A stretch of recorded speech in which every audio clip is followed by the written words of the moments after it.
DB Kumaraswamy sir ಹಾಗೆ Sujata Lakshmi madam, ನಮ್ಮ ಇಬ್ಬರು ನಿರ್ಮಾಪಕರು, ಪಿಲ್ಲರ್ಸ್, ಅನ್ನದಾತರು.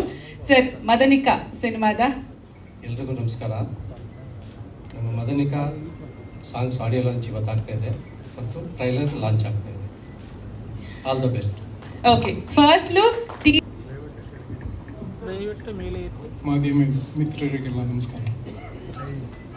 ಇದೊಂದು ಕಾಲ್ಪನಿಕ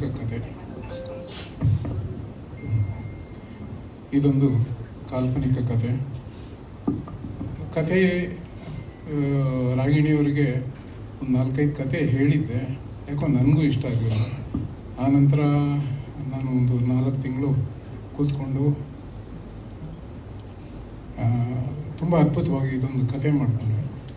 ನನಗೆ ಈ ಕತೆಗೆ ಸ್ಫೂರ್ತಿಯಾಗಿದ್ದು ನಮ್ಮ ಡಾಕ್ಟರ್ ದೇವಾನಂದ್ ಅವರು. Thank you sir.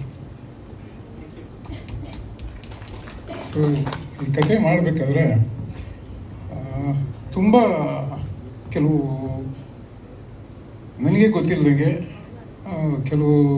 ಕೆಲವಾರು ಇನ್ಸಿಡೆಂಟ್ಗಳು ಆಯಿತು. ಅದೆಲ್ಲ ನಾನು ದೇವಾನಂದ ಅವ್ರು ಕೂತ್ಕೊಂಡು ಮಾತಾಡ್ತಾ ಇದ್ದಾಗ ಅದು ನಮಗೆ ತುಂಬ ಹತ್ತಿರವಾಗಿ ಕೆಲವು ವಿಷಯಗಳು ಕಾಣಕ್ಕೆ ಸಿಕ್ತು. ಸೊ ಹಾಗಾಗಿ ಒಂದು ಅದ್ಭುತವಾಗಿ ಕತೆ ಬಂದಮೇಲೆ ನನ್ನ ವೈಫು ಮತ್ತು ಕುಮಾರಸ್ವಾಮಿಯವರು ಪ್ರೊಡ್ಯೂಸರ್ಸು ಅವ್ರಿಗೆ ಹೇಳಿದೆ ಕತೆ. ತುಂಬ ಖುಷಿಪಟ್ಟರು.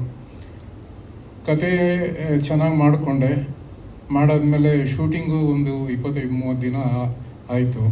ಅದಾದಮೇಲೆ ನಾವು ಪೋಸ್ಟ್ ಪ್ರೊಡಕ್ಷನ್ಗೆ ಒಂದು 2 ವರ್ಷ ತೊಗೊಂಡೆ, ಯಾಕಂದರೆ ತುಂಬ CG ವರ್ಕೆಲ್ಲ ಇತ್ತು. ಸೊ ಹಾಗಾಗಿ ಕತೆ ಮಾಡಬೇಕಾದ್ರೆ ರಾಗಿಣಿ ಮೇಡಮ್ ಅವರು ತುಂಬ ಚೆನ್ನಾಗಿ ಮಾಡಿದ್ದಾರೆ. ಕತೆಗೆ ತುಂಬ ಹೊಂದಾಣಿಕೆಯಾಗಿ ಇದೊಂದು ಅವರು ಸಿನಿಮಾ ಇದರಲ್ಲೇ ಅವ್ರಿಗೊಂದು ಒಳ್ಳೆ ಇದು ಅಂತ ಅಂದ್ಕೊಂಡಿದ್ದೀನಿ, ಗೊತ್ತಿಲ್ಲ, ಅದು ಸಿನಿಮಾ ರಿಲೀಸ್ ಆದಮೇಲೆ ಜನಕ್ಕೆ ಗೊತ್ತಾಗುತ್ತೆ. ಸೊ ಹಾಗೆ ನಮ್ಮ ಮ್ಯೂಸಿಕ್ ಡೈರೆಕ್ಟ್ರು ಮೊದಲು ಒಂದು 3 ಸಾಂಗ್ ಮಾಡ್ಕೊಂಡಿದ್ದೆ. ಆಮೇಲೆ ಸಿನಿಮಾ ಮಾಡ್ತಾ ನಮ್ಮ ದೇವಾನಂದ್ ಅವ್ರ ಜೊತೆ ಕೂತ್ಕೊಂಡು ಮಾತಾಡ್ತಾ ಇದ್ದಾಗ ಒಂದೊಂದು ಆ್ಯಡ್ ಆಗ್ತಾ ಈಗ ಸಿನಿಮಾಲಿ 10 ಸಾಂಗ್ ಇದೆ. ಸೊ ಈ 10 ಸಾಂಗ್ಗಳು ಒಂದು ಎಲ್ಲ ಕ್ಲಾಸಿಕಲ್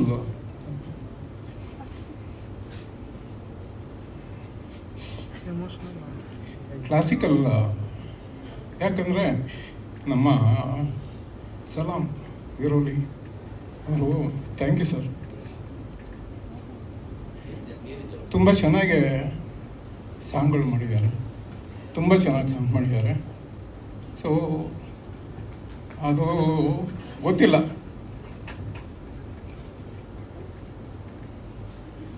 ಸೊ ಹಂಗಾಗಿ ನನಗೆ ಈ ಮಾತಾಡ್ಬೇಕಾದ್ರೆ ಸ್ವಲ್ಪ ಎಮೋಷನ್ ಆಗ್ತಾ ಇದ್ದೀನಿ, ದಯವಿಟ್ಟು ಕ್ಷಮಿಸಿ. ಸೊ ರಾಗಿಣಿ ಮೇಡಮ್ ಅವರು ತುಂಬ ಚೆನ್ನಾಗಿ ಆ್ಯಕ್ಟ್ ಮಾಡಿದ್ದಾರೆ. ಭಾಳ ಚೆನ್ನಾಗಿ ಮೂಡ್ ಬಂದಿದೆ ಸಿನಿಮಾ. ಕ್ಲಾಸಿಕಲ್ ಕ್ವೀನ್ ಅಂತಲೇ ಅವರಿಗೆ ನಾನು ಈ ಸಿನಿಮಾಯಿಂದ ಒಂದು ನಾಮಕರಣ ಮಾಡ್ತೀನಿ. ಸೊ ಸಿನಿಮಾ ನೋಡಿ. ನಮ್ಮ ಸಲಾಮ್ ವಿರೋಲಿಯವರು ಕೇರಳದಿಂದ ಬಂದಿರೋದು, ತುಂಬ ಚೆನ್ನಾಗಿ ಮ್ಯೂಸಿಕ್. ಅವರು ಹಲವಾರು ಕನ್ನಡ ಸಿನಿಮಾಗೂ ಈಗಾಗಲೇ ರೆಕಾರ್ಡಿಂಗು ಮತ್ತು ಸಾಂಗ್ಗಳೆಲ್ಲ ಮಾಡಿದ್ದಾರೆ. ಸೊ ನಮ್ಮ ಸಿನಿಮಾಗೆ ಅವರು, ಇದು ನನ್ನ 3ನೇ ಸಿನಿಮಾಗೆ ಅವರು ಮ್ಯೂಸಿಕ್ ಮಾಡಿರೋದು. ತುಂಬ ಚೆನ್ನಾಗಿ ಮಾಡಿದ್ದಾರೆ, ತುಂಬ ಖುಷಿಯಾಯಿತು ಅನುಭವ. ಹಾಗಾಗಿ ಮೊಟ್ಟ ಮೊದಲು ತಂದೆ ತಾಯಿ, ಗುರು ದೈವ ಇವರೆಲ್ಲರಿಗೂ ವಂದನೆ ಹೇಳಿದ ನಂತರ ನನಗೆ ಅವಕಾಶನ ಕೊಟ್ಟಿರುವಂಥ ನಮ್ಮ ನಿರ್ದೇಶಕರಾದ ಸಂಜಯ್ ಸರ್ಗೆ ನನ್ನ ಮೊಟ್ಟ ಮೊದಲ ವಂದನೆಗಳು. ಹಾಗೂ ಸಂಜಯ್ ಸರ್ಗೆ ಪರಿಚಯ ಮಾಡಿಸ್ಕೊಟ್ಟ ವಾಸು ಸರ್ ಇಲ್ಲೇ ಇದ್ದಾರೆ, ಥ್ಯಾಂಕ್ ಯು ಸೋ ಮಚ್. ಮತ್ತು ಈ ಚಲನಚಿತ್ರ ಸಾಹಿತ್ಯದಲ್ಲಿ ನನಗೆ ಕೈ ಆಡಿಸೋ ಹಾಗೆ ಅನುಭವ ಮಾಡ್ತಿದ್ದು ನಮ್ಮ ಭಾವ ರಮೇಶ್ ಗೌಡ್ರು ಅಂತ, ಈಗ ಇಲ್ಲಿ ಪ್ರೆಸೆಂಟ್ ಇಲ್ಲ, ಅವ್ರಿಗೂ ಕೂಡ ಇವತ್ತು ನೆನೆಸ್ಕೊತೀನಿ. ಸುಮಾರು ಸರ್ ಹೇಳಿದಾಗೆ ಒಂದು 2 ವರ್ಷದ ಇದು ಜರ್ನಿ. ಸೊ ಇಲ್ಲಿ ಆಲ್ಮೋಸ್ಟ್ ಡೈಲಿ ಬೆಳಿಗ್ಗೆ ಸಂಜೆ ಸರು ನಾವು ಡಿಸ್ಕಸ್ ಮಾಡ್ತಾನೇ ಇದ್ವಿ. ಹಾಗಾಗಿ ಪ್ರತಿಯೊಂದನ್ನು ಪ್ರತಿ ಸೀನು, ಪ್ರತಿ ಡೈಲಾಗು, ಪ್ರತಿ ಲೈನು ಜೊತೆಲಿ ಅನುಭವಿಸಿದ್ದೀವಿ. ಸೊ ಇದನ್ನು ಹಂಚ್ಕೊಳ್ತಾ ಹೋದರೆ ಅದೇ ಒಂದು ಮೇಕಿಂಗ್ ಆಫ್ ಮದನಿಕಾ ಅಂತ ಒಂದು ದೊಡ್ಡ ಇದಾಗುತ್ತೆ. ಹಾಗಾಗಿ ಸದ್ಯಕ್ಕೆ ಇದು ನನ್ನ ಮೊದಲನೇ ಅನುಭವ ಆಗಿದ್ದರಿಂದ ನನ್ನ ಮತ್ತು ಸಂಜಯ್ ಸರ್ನ ಮೊದಲನೇ ಭೇಟಿಯಾದ ಒಂದು ಘಟನೆ ಮಾತ್ರ ಹಂಚ್ಕೋತೀನಿ. ಇದು ಒಂದು ಸಾಮಾನ್ಯ ಘಟನೆ ಅಂದರೂ ಕೂಡ ನಮ್ಮ ಚಿತ್ರದ ಒಂದು ಘನತೆ ಏನು, ವಿಶೇಷ ಏನು ಅನ್ನೋದ್ರ ಬಗ್ಗೆ ಇದೊಂದು ಹೈಲೈಟ್ ಮಾಡುತ್ತೆ. ಸೊ ವಾಸು ಸರ್ ಅವ್ರು ಹೇಳಿದ್ರು, ದೇವಾನಂದ್ ಸರ್ ನಿಮ್ಮದು ಒಂದು ಚಿಕ್ಕ ಪುಟ್ಟ ಕವನಗಳ ಲೈನ್ಗಳನ್ನ ನಾನು ವಾಟ್ಸಪ್ಪಲ್ಲಿ ನೋಡ್ತಾ ಇದ್ದೆ ಅಂತ. ಹಾಗಾಗಿ it started with WhatsApp basically. ಆಮೇಲೆ ಹೇಳಿದ್ರು, ನಿಮ್ಮ ನಂಬರ್ನ ನಾನೊಬ್ಬರು ದೊಡ್ಡ ಡೈರೆಕ್ಟ್ರ್ ಹತ್ರ ಶೇರ್ ಮಾಡಿದ್ದೀನಿ, ಒಂದು ದೊಡ್ಡ ಪ್ರಾಜೆಕ್ಟು, ನಿಮಗೆ ಕಾಲ್ ಮಾಡ್ತಾರೆ, ನೀವು ಹೆದರ್ಕೊಂಡು ಹೇಳಬೇಡಿ, ಕಾನ್ಫಿಡೆಂಟಾಗಿ ಹೇಳಿ, ಇಲ್ಲಿದ್ರೆ ಅವರು ನಿಮ್ಮನ್ನು ರೆಫರ್ ಮಾಡಿದ್ದಕ್ಕೆ ನನ್ನ ತರಟೆಗೆ ತಗೋತಾರೆ ಅಂದರು. ಆಮೇಲೆ ಹಾಗೆ ವೆಯ್ಟ್ ಮಾಡಿದೆ, ಸರ್ದು ಫೋನ್ ಬಂತು. ನಂತರ ಗೊತ್ತಾಯಿತು ನಾವು ಮತ್ತೆ ಸರು ನಮ್ಮ ಭಾವ ಅವ್ರ ಮೂವಿನಲ್ಲಿ ಒಂದು 3 ವರ್ಷ ಮುಂಚೆ ವರ್ಕ್ ಮಾಡಿದ್ವಿ. ಸೊ ಇಮ್ಮಿಡಿಯೇಟ್ ಟ್ರ್ಯಾಪು ಸ್ಟಾರ್ಟ್ ಆಯಿತು. ಸೊ ಸರ್ ನನಗೆ ಫಸ್ಟ್ ಕೊಟ್ಟಿದ್ದ ಕೆಲಸ, ಡಾಕ್ಟ್ರೇ ಒಂದು ಈ ಥರ ಕತೆ ಮಾಡ್ಕೊಂಡಿದ್ದೀವಿ, ಒಂದು 300-400 ವರ್ಷ ಹಿಂದಕ್ಕೆ ಹೋಗುತ್ತೆ, ಅಲ್ಲಿ ಆ ಕಾಲಕ್ಕೆ ತಕ್ಕಾದ ಒಂದು ಭಾಷೆ ಥರ ನಿಮ್ಮದೊಂದು ಬೇಕು ಅಂತ. ನಾನು ಹೇಳಿದೆ, ಸರ್ ಕಷ್ಟ ಆಗುತ್ತಲ್ಲ ಸರ್, ಆ ಥರದ್ದು ನಮಗೂ ಐಡಿಯಾ ಇರಲ್ಲ ಅಂತ. ಇಲ್ಲ ವಾಸು ಅವ್ರು ಹೇಳಿದ್ದಾರೆ, ನಿಮ್ಮ ಬರವಣಿಗೆಯಲ್ಲಿ ಈ ರೀತಿ ಸ್ವಲ್ಪ ಹಳೆತನದ ಟಚ್ ಇದೆ, ಹಿರಿಗನ್ನಡದ ಟಚ್ ಇದೆ ಅಂತ. ಸರಿ ಸರ್ ಟ್ರೈ ಮಾಡೋಣ ಅಂತ ಹೇಳಿದ್ರು. ಒಂಚೂರು ಕತೆ ಗೀತೆ ಎಲ್ಲ ಕೊಟ್ಟರು. ಅದಕ್ಕೊಂದು ಕ್ಲೈಮ್ಯಾಕ್ಸ್ ಸಾಂಗ್ ಬರೀಬೇಕಿತ್ತು. ಆದಷ್ಟು ಒಂದು ಮಾಮೂಲಿಯಾಗೆ ಮಾಡಿ ಬರೆದು ಕೊಟ್ಟೆ. ಇಮ್ಮಿಡಿಯೇಟ್ ಕ್ಲಿಕ್ ಆಯಿತು ಸರ್ಗೆ. ಸೊ ಇಮ್ಮಿಡಿಯೇಟಾಗಿ ಸೂಪರ್ ಇದೆ ಸರ್, ತುಂಬ ಚೆನ್ನಾಗಿದೆ, ಆದರೆ ಇನ್ನೂ ಸ್ವಲ್ಪ ನಮ್ಮ ಕನ್ನಡತನ ಬೇಕು ಅಂತ ಹೇಳಿದ್ರು.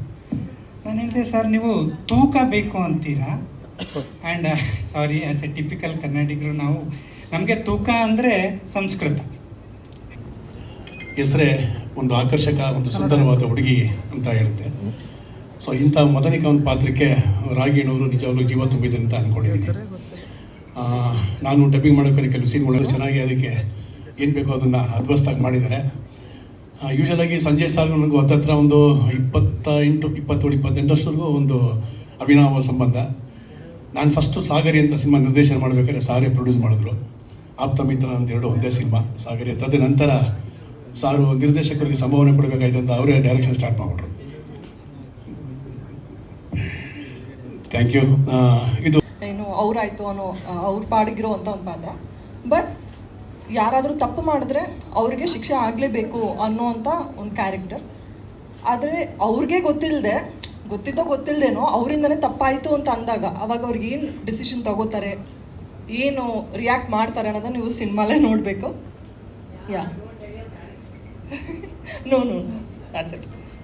ಸೊ ಯಾ, ನೋಡಿದ್ದೀರಾ, ಸಾಂಗ್ ನೋಡಿದ್ರಿ, ಟೀಸರ್ ನೋಡಿದ್ರಿ, ಏನು ಅನ್ನಿಸ್ತು ಅಂತ ಹೇಳಬೇಕು. ನಾವು ಮಾತಾಡೋದಕ್ಕಿಂತ ನೀವು ಮಾತಾಡಬೇಕು, ಪಬ್ಲಿಸಿಟಿ ಆಗಬೇಕು. ಬರ್ತಾ ಇದ್ದೀನಿ ಫಸ್ಟ್ ಟೈಮ್. ನಮ್ಮ ಮಮ್ಮಿ ಇಲ್ಲಿದ್ದಾರೆ, ತುಂಬ ಖುಷಿ ಆಗ್ತಾ ಇದೆ. ನಿಮ್ಮೆಲ್ಲರೂ ಬ್ಲೆಸ್ಸಿಂಗ್ ಇದ್ದರೆ ಇನ್ನೂ ಚೆನ್ನಾಗಿ ಬೆಳಿತೀನಿ ಅನ್ನೋ ನಂಬಿಕೆ ಇದೆ. Thank you so much. Sanjay ಸರ್ಗೆ ಡೆಬ್ಯೂನಾ? ಹಾಂ ಹೌದು, ಅಂದರೆ ಸ್ಕ್ರೀನ್ ಮೇಲೆ ಬರೋದಿದೆ, ಫಸ್ಟ್ ಫಿಲ್ಮ್ ಆಗುತ್ತೆ. ಮಾಡ್ತಾ ಇದ್ದೀನಿ, ಒಂದು 3-4 ಸಿನಿಮಾ ಆಗಿದೆ. So yeah, this will be ಇದೆ. ಮದನಿಕ ಅಂದ ತಕ್ಷಣ ಈ ಸರ್ ಹೇಳ್ದಂಗೆ 400 ವರ್ಷದ ಇತಿಹಾಸ ಇರುವಂಥ ಕಥೆನ ತಗೊಂಡು ಅದನ್ನು ಬ್ಲೆಂಡ್ ಮಾಡಿದ್ದಾರೆ. ಸೊ ಧರ್ಮ ಕೀರ್ತಿರಾಜು ನಾನಿಬ್ಬರು ಸ್ನೇಹಿತರು ಒಂದು ಕಡೆಗೆ ಹೋಗ್ತಾ ಇರ್ತೀವಿ ಜರ್ನಿಲಿ ರಾಗಿಣಿ ಅವ್ರು ಮಾಡಿರೋ ಪಾತ್ರ ಅವ್ರು ಸಿಗ್ತಾರೆ. ನಾವು 3 ಜನಕ್ಕೆ ಹೋದಾಗ ಆ ಒಂದು ಪ್ಯಾಲೇಸಲ್ಲಿ ನಡೆಯುವಂಥ ಘಟನೆಗಳು ಅದು ಹೇಗೆ ಈ ಕ್ಯಾರೆಕ್ಟರ್ಸ್ನ ಅಫೆಕ್ಟ್ ಆಗುತ್ತೆ. ನಾನು ಮಾಡಿರೋಂಥ ಅಶ್ವಿನ್ ಪಾತ್ರ, ಸರ್ ಫಸ್ಟ್ ನನ್ನ ಕತೆ ಹೇಳಿದಾಗ್ಲೇ ಮುಖ್ಯ ಪಾತ್ರದಲ್ಲಿ ರಾಗಿಣಿಯವರು ಇರ್ತಾರೆ, ಮದನಿಕ ಪಾತ್ರದಲ್ಲಿ ಅದ್ರ ಸುತ್ತ ಹೆಣೆದಿರುವಂಥ ಕತೆ. ಸೊ ಅಶ್ವಿನ್ ಮತ್ತು ಧರ್ಮ ಕೀರ್ತಿರಾಜ್ ಮಾಡಿರುವಂಥ 2 ಫ್ರೆಂಡ್ಸು, ರಾಜ್ವಿ ಅವ್ರು ಮಾಡಿರೋ ಕ್ಯಾರೆಕ್ಟ್ರು, ಇವೆಲ್ಲನೂ ಎಲ್ಲೋ ಒಂದು ಕಡೆ ಹಳೆ ಕಾಲಕ್ಕೂ ಲಿಂಕ್ ಇರುತ್ತೆ. ಐ ಥಿಂಕ್ ಅಶ್ವಿನ್ ನಾನು ಮಾಡಿರೋ ಪಾತ್ರ ಮಾತ್ರ ಪ್ರೆಸೆಂಟ್ ಡೇಯಲ್ಲಿ ಇದೇ ಟೈಮ್ ಲೈನಲ್ಲಿ ನಡೀತಾ ಇರುತ್ತೆ. ಸೊ ಹಂಗಾಗಿ ಐ ಎಂಜಾಯ್ಡ್ ಥರೋಲಿ. ಯಾಕಂದರೆ ಎಲ್ಲ ಘಟನೆಗಳು ನಡೀತಾ ಇರುವಾಗ ಇವನೊಬ್ಬನೇ ಅದನ್ನೆಲ್ಲ ನೋಡ್ತಾ ಅದನ್ನು ವಿಶ್ಲೇಷಿಸ್ತಾ ಇದು ಯಾವ ರೀತಿ ಆಗ್ಬೋದು, ಈ ಕತೆ ಯಾವ ರೀತಿ ಮುಂದುವರಿಬೋದು ಅನ್ನೋದನ್ನು ಇವನೊಬ್ಬ ಆಸ್ ಅ ಥರ್ಡ್ ಮ್ಯಾನ್ ನೋಡ್ತಾ ಇರ್ತಾನೆ. So I enjoyed that roll. ತುಂಬ ಖುಷಿ ಆಯಿತು. ಆ್ಯಂಡ್ ಇಟ್ಸ್ ಫಸ್ಟ್ ಟೈಮ್ ನಾನು ವರ್ಕ್ ಮಾಡ್ತಾ ಇರೋದು ರಾಗಿಣಿ ಅವ್ರ ಜೊತೆ. Amazing actress. I think she is very under rated. ನಮ್ಮಲ್ಲಿ ಇನ್ನೂ ಒಳ್ಳೊಳ್ಳೆ ಪಾತ್ರಗಳು ಸಿಗಬೇಕು ಅವ್ರಿಗೆ. She is very good at dance, performance, looks. So ಹಂಗಾಗಿ ಆ್ಯಂಡ್ ರಾಜ್ವಿ ವೆರಿ ಪ್ರಾಮಿಸಿಂಗ್. ತುಂಬ ಚೆನ್ನಾಗಿ ಆ್ಯಕ್ಟ್ ಮಾಡ್ತೀರಾ. ಮೊದಲನೇ ಸಿನಿಮಾ ಅಂತ ಅನ್ಸಲ್ಲ ಖಂಡಿತವಾಗ್ಲೂ. ಆ್ಯಂಡ್ ಅಪೂರ್ವ ಅವರೇ ಸೊ ಒಳ್ಳೆ ಟ್ಯಾಲೆಂಟ್ ಕೊಟ್ಟಿದ್ದೀರಾ. ಆದಷ್ಟು ಬೇಗ ನಿಮ್ಗೆ ಇನ್ನೊಂದಷ್ಟು ಒಳ್ಳೆ ಸಿನಿಮಾಗಳು ಸಿಗಲಿ. ಸಂಜಯ್ ಅವರೇ ಒಳ್ಳೆ ಎಫರ್ಟ್ಸ್ ಹಾಕಿದ್ದೀರಾ, ನಿರ್ಮಾಪಕರು ಕೂಡ. ಕುಮಾರಸ್ವಾಮಿ ಅವರು ನಂದು ಕೂಡ ಇದಕ್ಕೆ ಹಿಂದೆನೂ ಒಂದಷ್ಟು ಫಿಲ್ಮ್ಸ್ನ ಮಾಡಿದ್ವಿ, ಹಾಗಾಗಿ ಇವರೇನು ಹೊಸಬ್ರಲ್ಲ ನಿರ್ಮಾಪಕರು. ನಮ್ಮ ಕನ್ನಡ ಸಿನಿಮಾ ಮಾಡ್ತಾ ಇದ್ದಂಥ ನಿರ್ಮಾಪಕರೇ ಮತ್ತೆ ಬಂದು ಇನ್ನಷ್ಟು ಸಿನಿಮಾಗಳು ಮಾಡಲಿಕ್ಕೆ ಅಂದರೆ ಹೊಸಬರೇ ಬರ್ತಾ ಇದ್ದಾರೆ. ನಮ್ಮ ರೆಗ್ಯುಲರ್ ಸಿನಿಮಾ ಪ್ರೊಡ್ಯೂಸರ್ಸ್ ನೀವೆಲ್ಲ ಇನ್ನೊಂದಷ್ಟು ಸಿನಿಮಾಗಳನ್ನ ಮಾಡಿದ್ರೆ ಇಂಡಸ್ಟ್ರಿ ಮತ್ತೆ ಮುಂದಕ್ಕೆ ಹೋಗ್ತಾ ಹೋಗುತ್ತೆ. ನಮಸ್ಕಾರ. ಮತ್ತೊಮ್ಮೆ ನಿಮ್ಮೆಲ್ಲರೂ ನೋಡಿ ಯಾವತ್ತು ತುಂಬಾ ಖುಷಿ ಆಗತ್ತೆ. ನಾವು ಏನಾದರೂ ಒಂದು ಪ್ರಯತ್ನ ಪಡೆದಾಗ ಒಂದು ಎಂಕರೇಜ್ಮೆಂಟು, ಒಂದು ಪ್ರೋತ್ಸಾಹ, ಒಂದು ವಿಸಿಬಿಲಿಟಿ, ಒಂದು ಸ್ಟೇಜ್, ಒಂದು ಫೋರಮ್ ಇದ್ದರೆ ಯಾವತ್ತೂ it's really honourable for an artist ಅಂತ ಹೇಳ್ಬೋದು. Madanika ಬಗ್ಗೆ I would say that it's a journey that all of us have had for more than 2 years now. I know that ಸಾಕಷ್ಟು ಕುತೂಹಲ ಇದೆ, ಯಾವ ಥರ ಫಿಲ್ಮ್ ಇರುತ್ತೆ, ಏನಿರುತ್ತೆ, ಏನು ಕಂಟೆಂಟ್ ತೋರಿಸಿದ್ದೀವಿ, ಏನು ಮಾಡ್ತಾ ಇದ್ದೀವಿ ಅಂತ. This is just the beginning. I want to give you a very positive assurance that it is a really positive beginning. ಈ ವೇದಿಕೆ ಮೇಲೆ ನಾವಿಲ್ಲಿ ಇವತ್ತು ಏನು ಗ್ಲಿಮ್ಸ್ ಆಫ್ ಮದನಿಕಾ ನೋಡಿರೋದು, ಅದ್ರ ಒಳಗಡೆ ಅದ್ರ ಹಿಂದೆ ಸಾಕಷ್ಟು ಒಂದು ಎಫರ್ಟ್ಸ್ ಆಗಲಿ, ಒಂದು ಅದ್ಭುತವಾಗಿರೋದು ಒಂದು ಕತೆ ಆಗಲಿ, ಅದ್ಭುತವಾಗಿರೋದು ಎಲ್ರದ್ದು ಆ್ಯಕ್ಟಿಂಗ್ ಸ್ಕಿಲ್ಸ್ ಆಗಲಿ, ಪ್ರತಿಯೊಬ್ಬರು ಕ್ಯಾರೆಕ್ಟರ್ನ ಅಲ್ಟಿಮೇಟ್ ಡಿಫೈನ್ ಆಗಿರುವಂಥ ಒಂದು ಕತೆ. ಆ್ಯಂಡ್ ತುಂಬ ಖುಷಿ ಆಯಿತು when Sanjay sir came to me with the story. It was 2 years back, and 2 years ಎಲ್ಲ ಜಾಸ್ತಿ ಆಗಿರೋದು, 2.5 years ಆಗಿರಬೇಕು. So the industry was very different 2.5 years back.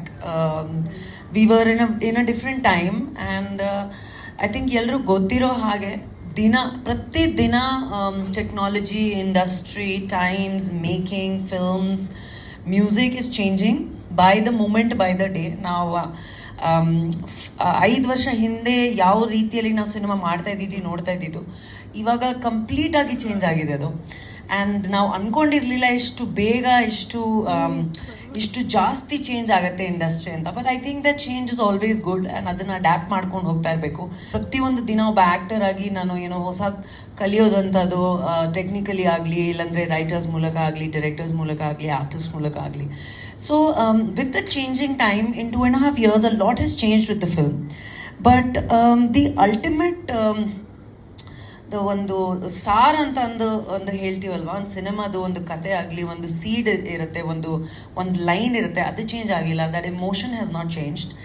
And ಈ ಒಂದು ಜರ್ನಿ ನಾವು ಹೇಳಕ್ಕೆ ಹೊರಟಿದ್ದೀವಿ ಈ ಒಂದು ಸಿನಿಮಾ ಮೂಲಕ. Of course it has the present day, it has the past, and it talks about a beautiful time travel.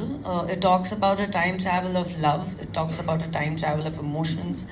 It talks a time travel. It's a love story. It's a family story. It has emotions. It has suspense. ಪ್ರತಿ ಒಂದು elements ಯಾವ್ಯಾವ್ದು ಇದೆ ಸಿನಿಮಾದಲ್ಲಿ.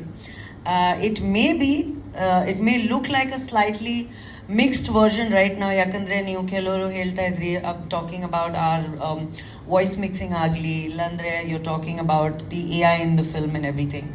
So we're working on it every day and making it better. ಯಾಕಂದರೆ ನನ್ನ ಅಭಿಪ್ರಾಯ ಏನು ಅಂದರೆ, change is not easy, but change is fourth coming. So you have to be able to accept it and accept it in a really positive frame of mind ಅಂತ ನಾನು ಹೇಳಕ್ಕೆ ಹೊರಟಿದ್ದೀನಿ. So ಈ ಸಿನಿಮಾದಲ್ಲಿ ತುಂಬಾ ಅದ್ಭುತವಾಗಿರೋದು ಆ್ಯಕ್ಷನ್ ಸೀಕ್ವೆನ್ಸಸ್ ಇದೆ, music ಇದೆ. ಬಹುಶಃ I think after a very long time there will be a Kannada film which is going to be a multilingual film but also has at least 8 to 10 songs. And ಈ ಥರ ಒಂದು musical cinema ತುಂಬ time ಇಂದ ಬಂದಿಲ್ಲ ನಮ್ಮ ಇಂಡಸ್ಟ್ರಿಯಲ್ಲಿ. So ತುಂಬ ಖುಷಿ ಆಯಿತು ಒಬ್ಬ ಆ್ಯಕ್ಟರ್ ಆಗಿ ಒಂದು ಬೇರೆ ಬೇರೆ ರೀತಿಯಾದ ಇಮೋಷನ್ಸ್ ಟ್ರಾನ್ಸ್ಫರ್ ಮಾಡಬೇಕು ಅಂದರೆ ತುಂಬಾ ಕಷ್ಟ ಅನಿಸುತ್ತೆ. But I am really blessed that my director, my team, everybody thought that I could carry this role really well. So the writing is phenomenal. See, now